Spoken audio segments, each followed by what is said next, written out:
कोई पार्टी भी गलत काम करे तो उसकी तनकीद नाबेला करनी चाहिए उसकी।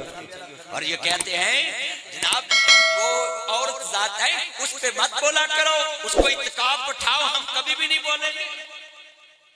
घर बैठ जाए। ये जितना मजमा बैठा खड़ा है भाई, जब कोई सियासत में आए कुर्सी पे बैठे फिर कहते हैं ये मुल्ला हजरात को सियासत की क्या जरूरत है। और मैं पूछना चाहता हूँ ठेकेदारों, हमारा शनाख्ती कार्ड पाकिस्तानी नहीं, हमारे बड़ों ने कुर्बानी देके पाकिस्तान क्या नहीं बनाया?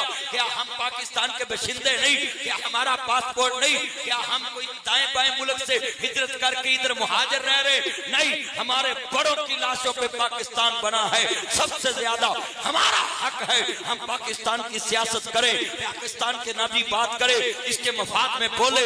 मैं सभी जान मक्खन मलाइयों को ये पैगाम देता हूँ, इस मुल्क पे मौला का करम होके रहेगा, ये दहर किसी रोज हरम होके रहेगा।